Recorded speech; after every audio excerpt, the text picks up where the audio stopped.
América Latina tiene que ver con el Grupo de Puebla, cada vez más consolidado, este grupo de líderes, expresidentes en algunos de sus casos, latinoamericanos, que intentan reponer con fortaleza la presencia de lo que consideran el progresismo, la centroizquierda. Y en el marco de todo esto, el enfrentamiento entre Alberto Fernández y Bolsonaro, uno de los temas claves es la liberación de Lula, el expresidente de Brasil. Estamos con Patricio Gómez Talavera para analizar este tema. Muchísimas gracias, Patricio, por estar aquí. Gracias a ustedes por la invitación. Patricio es historiador y especialista en procesos electorales, un conocedor de la situación en Brasil. Bueno, el candidato Alberto Fernández sostiene la decisión de la no intervención en los asuntos públicos de otros países, por ejemplo Venezuela. En el caso de Brasil se ha expresado muy decididamente en favor de la liberación de Lula. Este tema, Lula, es particularmente delicado para la administración del presidente Bolsonaro, o es un tema ideológico que en términos de opinión pública divide aguas, pero que Bolsonaro podría, bueno, no atender?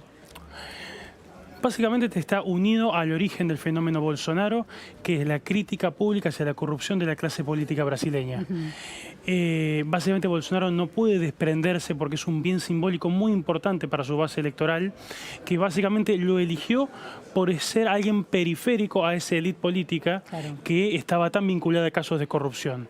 Y es un tema también ideológico porque básicamente Lula es el único liderazgo relativamente orgánico de la oposición que puede representar algún peligro libre para incluso la estabilidad de la presidencia de Bolsonaro. Tiene esos dos ribetes que son muy difíciles de manejar para una administración como la de Bolsonaro. El riesgo de esa estabilidad tiene que ver con una crisis social que podría manifestarse en las calles. ¿A eso te estás refiriendo?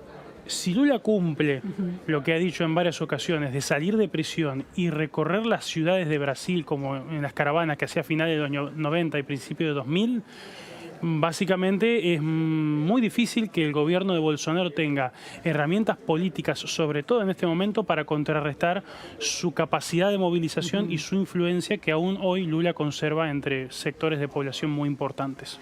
Ahora, para Bolsonaro, vos describías que tiene que ver con Lula importa en términos de una narrativa ideológica que le da identidad a la propuesta electoral de Bolsonaro. En términos prácticos, comerciales, ¿ese tema puede ser un divisor de aguas entre la gestión de Alberto Fernández ya como presidente y la de Bolsonaro a la hora de acentuar los canales de comunicación del Mercosur y el comercio, intensificar el comercio entre Argentina y Brasil?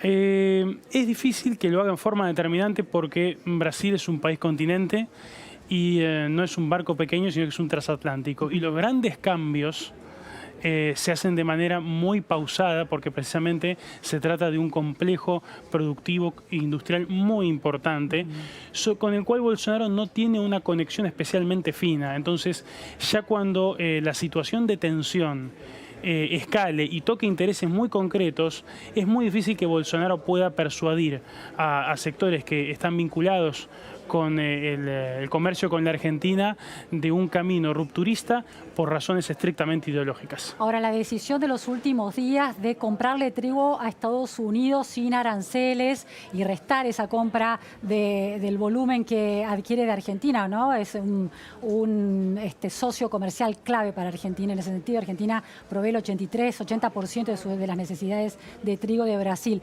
¿No contradice un poco esa idea de que esa estabilidad comercial se sostiene a pesar del enfrentamiento que hay entre Bolsonaro y Alberto Fernández? El problema es que Argentina es muy determinante no solamente en ese rubro, sino que además, mantiene en su comercio puntos neurálgicos más diversificados, con el nordeste, con el norte de Brasil, no solamente limitadas a esa área. Donde sí Bolsonaro puede llegar a generar un daño o un perjuicio a la administración de Fernández es arrastrar a la Argentina al aislamiento si él acepta un acuerdo con la Unión Europea y Argentina se mantiene reticente. Eso sí podría generar un daño para la Argentina, pero ese es un tema que todavía está por verse. El Grupo de Puebla, ¿no?, que tuvo su segundo encuentro en Brasil. ¿Cuánto pesa esa discusión del Grupo de Puebla en la opinión pública brasilera? Nada. A ver, nada. Absolutamente nada de eso.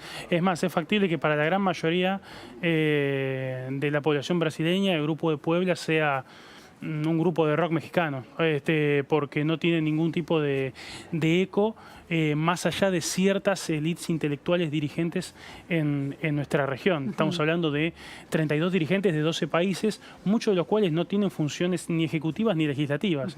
No tiene una carta, digamos, fundacional que ordene su misión y su estructura. Es básicamente un grupo de apoyo político intelectual a ciertos sectores del progresismo en América Latina. Claro, es nuevo, ¿no? Se creó en julio esto. Es muy interesante porque en las últimas semanas hemos estado hablando de este tema con algunos politólogos y algunos desconocían completamente el fenómeno. Era muy llamativo eso. Ahora, ¿por qué se ha instalado construye en el caso de esta olas de progresista que vuelve con las elecciones en Argentina, por ejemplo, o eventualmente la ratificación electoral en Bolivia, si ese resultado queda consolidado, el de Evo Morales? ¿Es útil para los líderes de centroizquierda progresistas la apelación al Grupo de Puebla para dar una imagen de consolidación en América Latina? Creo que lo máximo que puede alcanzar es un efecto propagandístico para darle una identidad y cierta homogeneidad discursiva en lo que tiene que ver con la integración regional a los gobiernos progresistas que tratan de alguna manera de instaurar una narrativa posconservadora, o que tratan de construir lo que ellos entienden como una narrativa posconservadora. Posderecha, digamos. Exacto. Posneoliberal. Entonces, pero más allá de eso, el impacto en la opinión pública de nuestros países es mínimo, es muy reciente. Digamos, su fuerza viene dada por algunos hombres que lo componen. O sea, este es un grupo totalmente desinstitucionalizado. No está basado en... ¿Qué nombres son los claves? Pepe Mujica, Marco Enrique Sominami, el mismo Alberto Fernández, que es miembro fundador. Pero su resonancia viene de los hombres, no viene de instituciones específicas que le dan una capacidad de capilaridad y de penetración. ¿Tiene consecuencias diplomáticas? No por ahora. No, es un grupo básicamente de acción política internacional. Comparado con el Grupo de Lima, ¿cuál es su diferencia? Que de alguna manera el Grupo de Lima reconocía, digamos, algunos principios rectores, digamos.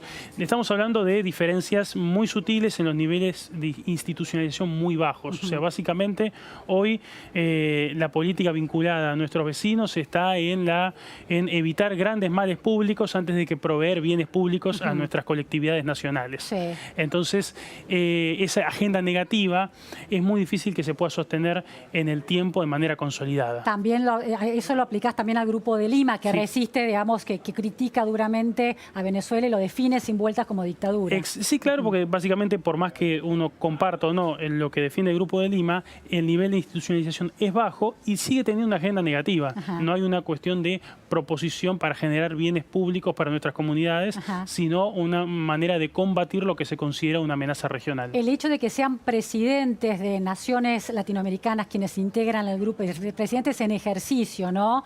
En el caso del Grupo de Lima, ¿eso le da un peso diplomático que no tiene el Grupo de Puebla? Exacto. O sea, básicamente se tratan de personas que están al comando de estados.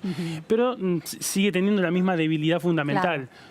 Son personas que pueden generar un discurso persuasivo porque ocupan temporalmente determinados puestos. Cuando esas personas ya no estén, eso va a ser muy difícil de sostenerse. Claro, esto sucede ahora con la salida del presidente Mauricio Macri de la presidencia. La cuestión es qué hace Argentina en relación al Grupo de Lima, ¿no? Exacto. Ahora, Patricio, estos alineamientos discursivos, por lo menos, del presidente electo Alberto Fernández, por ejemplo, o de Lula, eventualmente de Evo Morales también en relación al Grupo de Puebla, pueden entrar en esta lógica de en aquellos narrativas que suenan bien a los oídos de las bases electorales que los han llevado o los llevan al poder a estos presidentes electos o en ejercicios.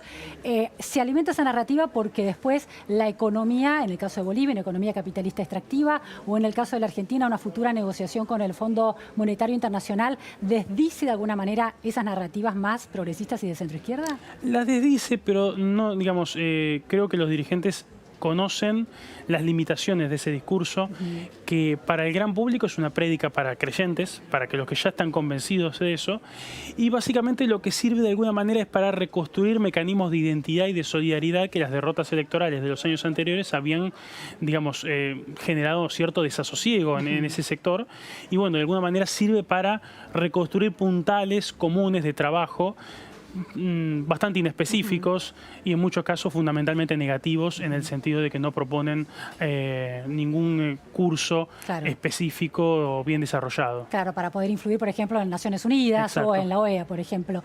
Patricio, en el caso de Lula libre, ¿hay grieta en torno al tema de la prisión preventiva de Lula o fue realmente un escándalo judicial la decisión de la prisión preventiva en este caso? Hay muchos elementos jurídicos, según los especialistas, que marcan que todo el proceso de Lula tiene problemas de vicios legales. Y esto se tiene que enmarcar en un proceso de deterioro de los organismos de control del Estado brasileño. Donde los niveles de profesionalismo, la multiplicidad de funciones para jueces, se generan situaciones. Y además también hay un nivel de tensión social creciente que condiciona decisiones judiciales. Básicamente eso le da el marco general a la decisión del Tribunal Superior de Justicia, que de todas maneras dice cada caso se va a ver si corresponde. Claro, porque esto tiene que ver con un caso judicial puntual que, de acuerdo con las leyes de Brasil, no fue confirmado, no ha atravesado todos los niveles de apelación que puede atravesar, ¿no? Exacto, básicamente lo que dijo el tribunal es los condenados en segunda instancia no necesariamente tienen que, digamos, la prisión efectiva no aplica para los condenados en segunda instancia, sino solamente para los casos que tienen sentencia firme agotadas todas las instancias. En Brasil, los que están en esa situación son 5.000 personas, específicamente además de Lula, hay 38 casos vinculados al Lava Jato, pero hoy el mismo presidente de la Corte Suprema, Díaz Toffoli, dijo con mucha claridad, los jueces van a definir en cada caso cómo aplica, por eso yo no me apresuraría a decir, bueno, Lula es seguro que va a salir. Tiene el marco jurídico ahora en esta para causa salir puntual, en esta resolución. ¿En esta resolución que aplica a qué causa, Patricio? En este caso estamos hablando de la causa del sitio de Atibaia.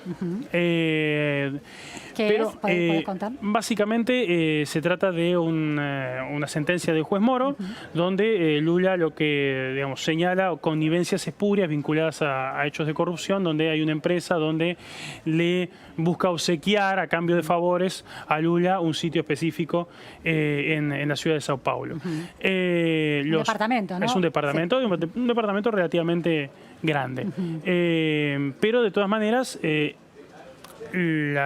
tanto el presidente de la Corte como la misma resolución del tribunal dicen cada juez tiene que ver si esto es aplicable al caso. Y además han dicho, esto también tiene que resolverlo el Poder Legislativo para determinar vía ley qué corresponde en los casos de segunda instancia, etcétera, etcétera. Digamos, de alguna manera se vieron compelidos a una resolución, pero no implica la liberación automática de Lula. Lula, en esta causa en particular, la del que se le imputa a este departamento como parte de un cohecho, ¿no? Una situación de cohecho,